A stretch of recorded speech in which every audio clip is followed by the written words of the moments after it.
Workers at the Fukushima Daiichi nuclear plant have been battling problem after problem. They've been plugging leaks and scrambling to build storage tanks for contaminated water. Now they're about to begin work on a task that's taken years to prepare. They're ready to move the fuel rods from the damaged reactor buildings to a safer location. NHK World's Yoichi Tateiwa has more in today's Nuclear Watch. The media entered the Fukushima Daiichi on Wednesday to see the number 4 reactor building. The building contains more than 1,500 fuel units. Most of them have been used. They're extremely hot, highly radioactive, and experts say they need to be kept cool for 30 to 40 years. The rods are stored in a pool about 20 meters above ground. The water traps radiation and keeps the rods cool. But a hydrogen explosion in 2011 weakened the building's structure. Experts say the rods must be moved to a safer place. Managers of Tokyo Electric Power Company have been preparing to start the job for the last 2.5 years. They plan to lift the rods out with a crane, but the building was too weak to support it. So workers built a steel frame. They will transfer the rods to containers that can seal in radiation. They will then move these to a sturdy facility within the compound and put them back into water. The job is far from straightforward. The workers have to maneuver the rods underwater to prevent any radiation from escaping. And they will have to cope with high levels of radiation, up to 200 microsieverts per hour. The working environment here is more difficult and stressful than usual. Therefore, I want to devote every effort to safely transfer all the fuel rods. TEPCO officials say it will take more than a year to remove all the rods from reactor number 4. Then, they will have to do it all over again at the 3 other reactors. They haven't said when they expect to finish. The operation is due to start this month. It's the latest hurdle in the long process of decommissioning the plant, a project that's expected to take up to 40 years. Yoichiro Tateiwa, NHK World. Well, what we're looking at right now, Dean, makes all of that irrelevant. Everything's irrelevant in the face of Fukushima. In the face of Fukushima, it's all irrelevant. We're talking about billions of deaths potentially, and we're talking about untold suffering. Seriously. One worker, just for fun, a worker at Fukushima, 4 months on the job, developed 3 major different, not metastasized, different cancers. Just from being there. And what did he do? He inhaled hot particles. Okay, and that's what happens. Goes into the digestive tract, into the bloodstream, it lodges wherever it sits, it ends up generating cancer. I would honestly, I mean, it sounds alarmist, but I would get out off the West Coast. I just would. No, you know why? I'll tell you why. If you study, look at the currents, it doesn't actually hit the shore. It rebounds. It backs away from the shore. But that's not the point. The point is it will evaporate and go into the air, and the moisture, of course, will be directed by what? By the jet stream. It'll take it all over the country. It'll go up and over Seattle, over Vancouver. It can go down. Can go down under San Diego, right through L.A. It can go anywhere. And it can come down from Canada, all across the Midwest, right into your backyard, Dean. You know, there's nowhere to hide. There's nowhere to run. Genie's out of the bottle. It's the same with GMO crops.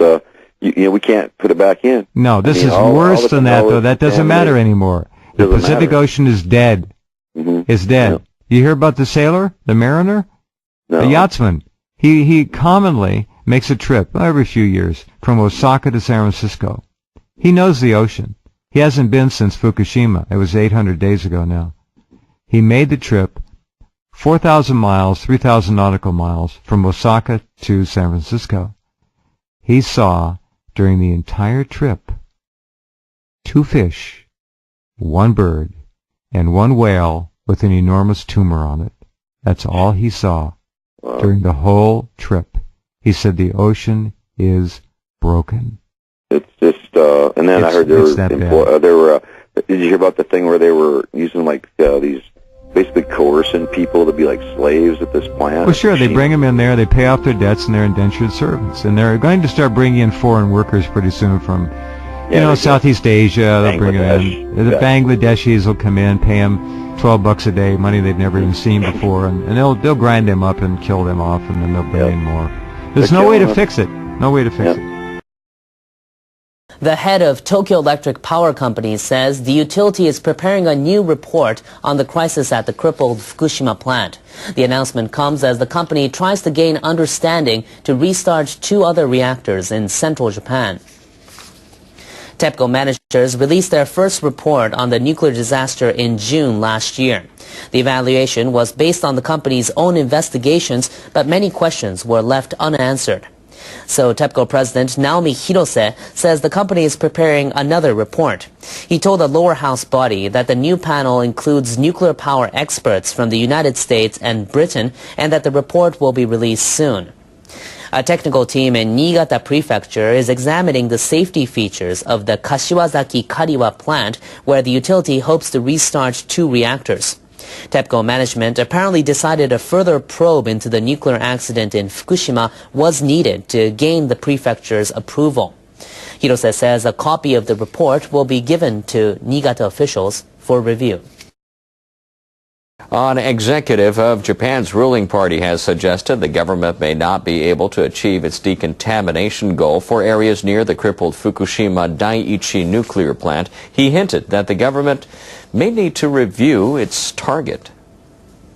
Liberal Democratic Party Secretary General Shigeru Ishiba cited a report submitted last month by the International Atomic Energy Agency to the Japanese government. The report said the international standard for radiation exposure ranges between 1 and 20 millisieverts per year.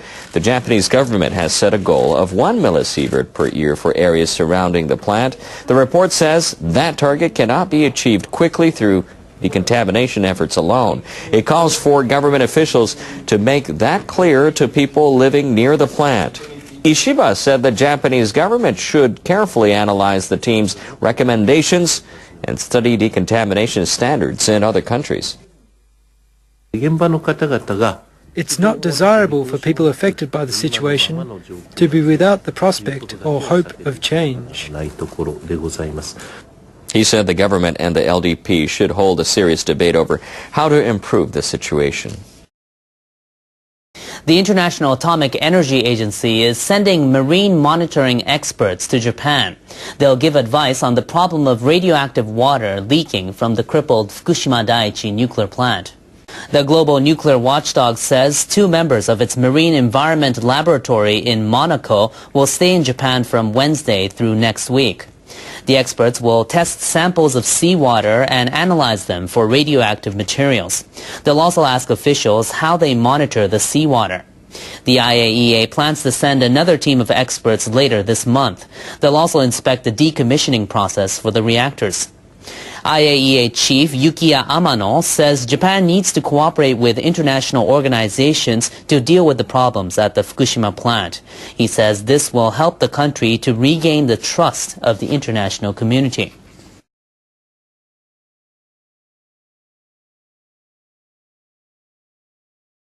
Japanese officials are looking to set up future safeguards for nuclear power. They're getting help from Washington over a new risk assessment system. Japanese Deputy Foreign Minister Shinsuke Sugiyama met in Washington on Monday with U.S. Deputy Secretary of Energy Daniel Poneman. They were attending the second meeting of a Nuclear Safety Commission. Officials from Japan and the U.S. set up the body last year following the accident at the Fukushima Daiichi plant. Japanese officials proposed using a U.S. model that computes the probabilities of a nuclear plant accident.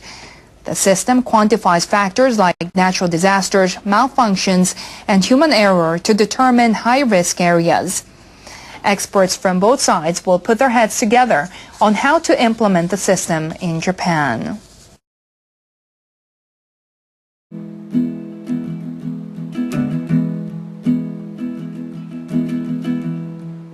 What's the worst that could happen when you get out there and try? You know your life could suddenly just end in the blink of an eye. So what's the worst that could happen? You could try, you could fail. You gotta gamble, you gotta take chances. Oh, don't spend your whole life chasing that white whale.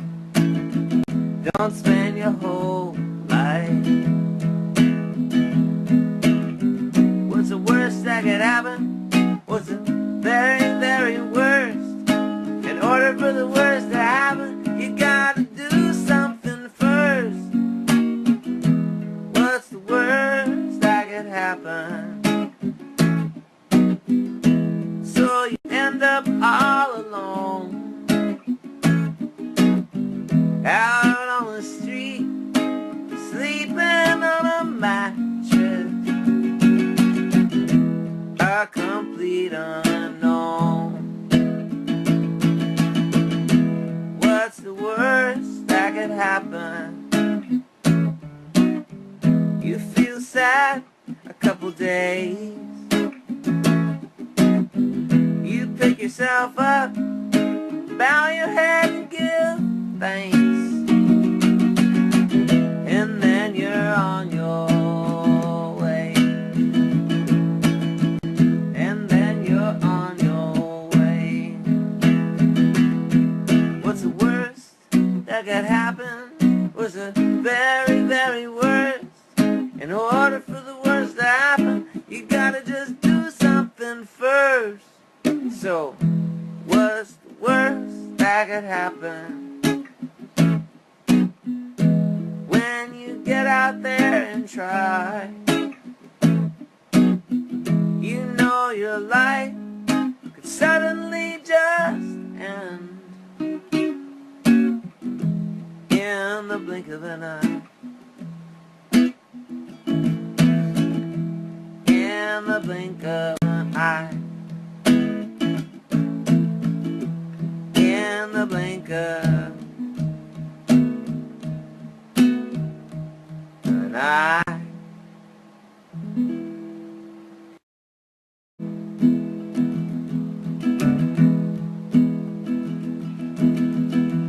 What's the worst that could happen when you get out there and try? You know your life could suddenly just end in the blink of an eye. So what's the worst that could happen? You could try, you could fail. You gotta gamble, you gotta take chances. Oh, don't spend your whole life chasing that white whale. Don't spend your whole life. What's the worst that could happen? Global warming campaigners often focus on the production of carbon dioxide, but weather officials in Japan are looking at how the gas gets absorbed into the world's oceans. Japan Meteorological Agency personnel say there's 1.4 times as much carbon dioxide in the atmosphere as there was around 250 years ago. Scientists say levels are curbed by absorption of the gas into the sea. Agency analysts have collected water samples from around the world. They've been studying how much carbon dioxide gets soaked up. The experts posted the data online. They found areas like the Northern Pacific and Atlantic in dark blue to absorb carbon dioxide. Waters close to the equator are red, meaning they release the gas. They say the world's seas absorb more carbon dioxide than they release. And they say annual oceanic absorption grew over the past 2 decades to reach 2 billion tons in 2011.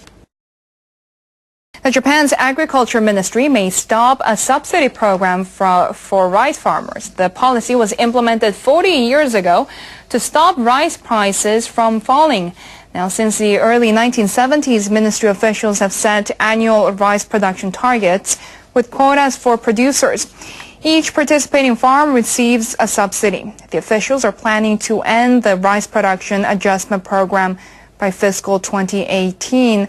The policy has been criticized for inflating prices and rewarding a lack of innovation. The officials hope the change will help the industry brace for cheap imports through the Trans-Pacific Partnership Trade Pact.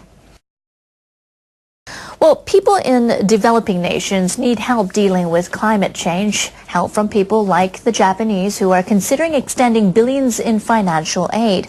Ai Uchida joins us now from the business desk. Tell us, what's in it for the Japanese? Well, Catherine, they might be trying to offset international criticism for having to downgrade their own carbon emissions target that you just told us about, Catherine. So the government officials here in Japan will announce a new plan at the upcoming UN conference to support developing countries fight global warming.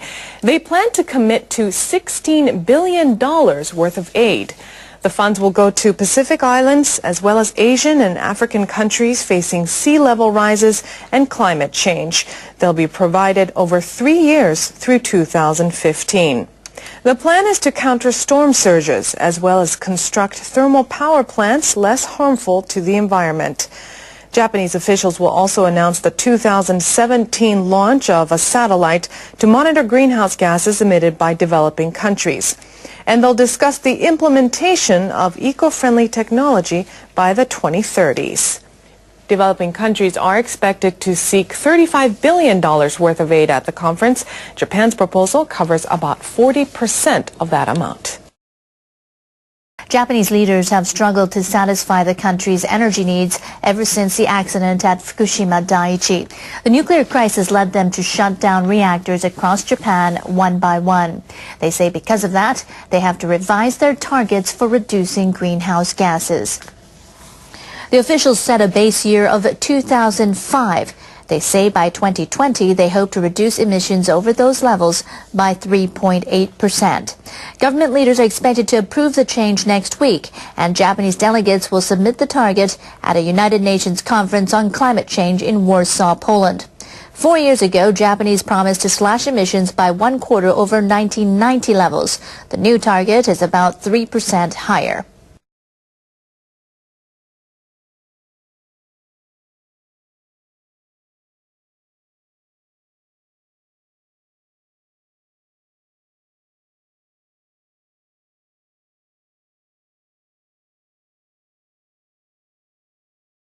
Cases of mislabeled food are appearing one after the other at hotel restaurants in Japan. Now, long-established department stores are also involved. We sincerely apologize to customers for causing this trouble. We are very sorry. Takashimaya said restaurants and grocery sections at 5 of its branches in a shopping center were involved in false labeling. The company reported 62 cases. They include using cheaper shrimp not stated on menus and serving processed meat injected with beef fat as steak. The company also said the term fresh was used on packaged juice. Daimaru Matsuzakaya, with a more than 400-year history, also announced mislabeling. Theirs involved traditional New Year's food sold at the end of 2012. Japanese fishermen have started hauling in one of winter's prize catches, snow crabs. Crabs are a seasonal delicacy showing up in everything from sushi to hot pot soups. The Sea of Japan is a key hunting ground. The crews of these boats are trawling 40 kilometers off the coast of Fukui Prefecture. They put down their nets at the stroke of midnight. Not long after, they were pulling in the first catch of the season. Some of the shells measured 20 centimeters across. I'm glad to see these crabs. We will work hard. The first auction takes place later on Wednesday. If the season goes well, the boats will be hauling in snow crabs until late March. With its sweet, delicate flesh, Japan's spiny lobster known as isebe is a prized gourmet delicacy. But recently there's been trouble in some of the lobster's home grounds. Fishermen in Nagasaki Prefecture, southwest Japan, are alarmed at falling catches. Experts say rising water temperatures and an altered ecosystem are the cause, and they're looking for a fix. This little creature is a spiny lobster larva called Puerulus. It's about 2 centimeters long and has a distinctive transparent body. The number of Puerulus in the ocean is falling. This means, of course, less lobster. The Fisheries Agency says last year's catch in Nagasaki hit an all-time low. Over the past 50 years, the number of lobsters caught has fallen by 80%. The Nomozaki Sea is one of Nagasaki's most fertile spiny lobster grounds. For 16 years, researchers from the local Fisheries Institute have been conducting an underwater survey. 10 years ago, they set these concrete blocks on the sea floor. The blocks help them study the lobster's habitat. This is rare footage of the larva in its transparent form. After 5 days, the larva sheds its clear shell and turns red. Here is a baby spiny lobster. It's about 3 centimeters long and almost identical to its fully grown self. The researchers drilled each of the blocks with holes of various sizes. The lobsters move around and find the holes they like as they shed their shells and grow. But despite this cozy sort of apartment building, the number of lobsters per block this year have fallen to 1/3 their peak of about 70. To investigate, the researchers looked into the lobster's life cycle. This picture was taken 3 years ago. It shows one of the concrete blocks covered with a tall variety of seaweed called Sargassum macrocarpum. The larvae are born close to land. After drifting in the open seas for nearly a year, they return as Puerulus. They descend to the ocean floor by grabbing onto seaweed. They mature as they feed on the creatures that live there. The seaweed is essential for the spiny lobster to form colonies. But now conditions have changed. Last autumn, ocean temperatures rose and the fish that eat the seaweed were active for longer. Researchers say the resource was depleted all across Nagasaki. The problem is that the seaweed is disappearing and it is having difficulty recovering to its original state. In an effort to restore the environment, workers for Nagasaki Prefecture have planted seaweed in 400 concrete blocks which they will install on the seafloor. The blocks will be enclosed by nets. Researchers believe the nets will protect the seaweed enough for it to replenish itself. Local fishermen hope this will lure back the Puerulus to the traditional lobster grounds. By nurturing seaweed, we want to create an environment where spiny lobsters can thrive. Many people hope this simple measure for the environment will bring back spiny lobster numbers to their earlier heights of plenty. Officials from 6 global powers are to kick off a 2-day meeting with Iran over its nuclear program. Leaders in Tehran are hoping their new proposals will ease international concerns. The Iranians will meet with delegates from the U.S., Russia, China, Britain, France, and Germany in Geneva. EU Foreign Policy Chief Catherine Ashton is chairing the talks. Foreign Minister Mohammad Javad Zarif is leading the Iranian delegation. The Iranians made concessions at the last meeting in October. They agreed on ways to deal with enriched uranium that has weapons potential. On Sunday, Iran's Supreme Leader Ayatollah Ali Khamenei threw his weight behind the talks. These negotiators are on a difficult mission, and they're giving their utmost effort to it. Khamenei has the final say on the nuclear program. Leaders in Tehran are hoping for an agreement within a year. Envoys to the 6-party talks on North Korea's nuclear program have been engaged in a series of meetings. They're looking at the possibility of restarting the negotiations. China's envoy Wu Da-wei arrived in Pyongyang on Monday to meet with North Korean leaders. He visited Washington last week with a proposal for restarting the talks. U.S. Representative Glenn Davis discussed the proposal with his South Korean counterpart, Cho Tae-on. In all, about 4 hours of discussions, very wide range, and talked about all aspects of the North Korea issue, and we will come back to the table tomorrow. Davis and Cho plan to sit down with a senior Japanese official on Wednesday. Junichi Ihara is chief of the Foreign Ministry's Asian Affairs Bureau. Negotiators to the six-party talks last met nearly 5 years ago. North Korean officials want to resume the talks without preconditions. China chairs the forum and its leaders back the North's position. But officials in the U.S., South Korea and Japan want to see concrete action first. They're calling on leaders in Pyongyang to make progress on denuclearization.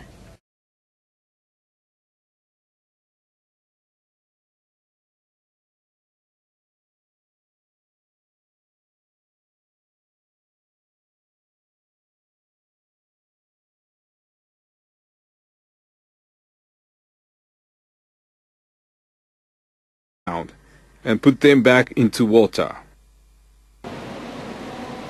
The job is far from straightforward. The workers have to maneuver the rods underwater to prevent any radiation from escaping. And they will have to cope with high levels of radiation, up to 200 microsieverts per hour. The working environment here is more difficult and stressful than usual. Therefore, I want to devote every effort to safely transfer all the fuel rods. TEPCO officials say it will take more than a year to remove all the rods from reactor number 4. Then, they will have to do it all over again at the 3 other reactors. They haven't said. Workers at the Fukushima Daiichi nuclear plant have been battling problem after problem. They've been plugging leaks and scrambling to build storage tanks for contaminated water. Now they're about to begin work on a task that's taken years to prepare. They're ready to move the fuel rods from the damaged reactor buildings to a safer location. NHK World's Yoichi Tateiwa has more in today's Nuclear Watch. The media entered the Fukushima Daiichi on Wednesday to see the number 4 reactor building. The building contains more than 1,500 fuel units. Most of them have been used. They're extremely hot, highly radioactive, and experts say they need to be kept cool for 30 to 40 years. The rods are stored in a pool about 20 meters above ground. The water traps radiation and keeps the rods cool. But a hydrogen explosion in 2011 weakened the building's structure. Experts say the rods must be moved to a safer place. Managers of Tokyo Electric Power Company have been preparing to start the job for the last 2.5 years. They plan to lift the rods out with a crane, but the building was too weak to support it. So workers built a steel frame. They will transfer the rods to containers that can seal in radiation. They will then move these to a sturdy facility within the compound. A worker at Fukushima, 4 months on the job, developed 3 major different, not metastasized, different cancers. Just from being there. And what did he do? What did he do? He inhaled hot particles. Okay, that's what happens. Goes into the digestive tract, into the bloodstream, it lodges wherever it sits, it ends up generating cancer. I would honestly, I mean, it sounds alarmist, but I would get out off the West Coast. I just would. No, you know why? I'll tell you why. If you study, look at the currents, it doesn't actually hit the shore. It rebounds, it backs away from the shore, but that's not the point. The point is it will evaporate and go into the air, and the moisture, of course, will be directed by what? By the jet stream. It'll take it all over the country. It'll go up and over Seattle, over... When they expect to finish. The operation is due to start this month. It's the latest hurdle in the long process of decommissioning the plant, a project that's expected to take up to 40 years. Yoichiro Tateiwa, NHK World. Well, what we're looking at right now, Dean, makes all of that irrelevant. Everything's irrelevant in the face of Fukushima. In the face of Fukushima, it's all irrelevant. We're talking about billions of deaths potentially, and we're talking about untold suffering. Seriously. One worker, just for fun,